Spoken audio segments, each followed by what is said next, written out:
இந்த கட்சி 2005 ஆரம்பிச்சு நம்ம யூடியூப்ல 1K அடிச்சதோ ஒரு 10 பேருக்கு நம்ம சாப்பாடு கொடுத்தோம். நம்ம 10K அடிச்சதோ அடுத்த 10 பேருக்கு நம்ம சாப்பாடு கொடுக்க போறோம். மறக்காம சப்ஸ்கிரைப் பண்ணிட்டு பாருங்க. இன்னைக்கு 2011 அடி எடுத்து வைக்கும் பொழுது பொறுக்க முடியாம கலைஞர் அவர்கள் எல்லாருமே பண்ணி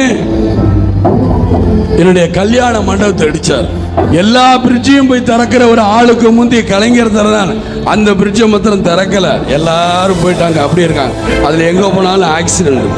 ஓட தெரியாம ஒரு பாலத்தை போட்டாங்க. இப்படி போறதுக்கு இப்படி சுத்தி போட்டாங்க. விஜயகாந்தோட கல்யாண மண்டபம் இப்படி மேலே இடிச்சிட்டு முடிஞ்சு போச்சுன்னு அதெல்லாம் கவலைப்படல.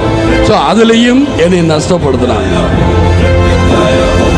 வருமான வரித்துறை அப்படின்னு ஒன்று இருந்தது. அந்த வருமான வரித்துறையில் என்ன சொன்னாங்க, விஜயகாந்த் நிறைய சம்பாரிச்சு கோடி கோடியா வச்சிருக்காரு. வந்து பார்த்தாங்க ஒன்றும் இல்லை, இருந்தாலும் நோண்டி நோண்டி கணக்கெடுத்தாங்க. அப்போ நான் அவங்கள பார்த்து கேட்டேன், என்னை மாத்திரம் நோண்டி நோண்டி கணக்கெடுக்கிறீங்களே, ஊரு பூரா கொள்ளையடிச்சு சம்பாரிச்சு வச்சிருக்காங்களே, அவங்ககிட்ட எல்லாம் கணக்கு கேட்கவே மாட்டீங்களா?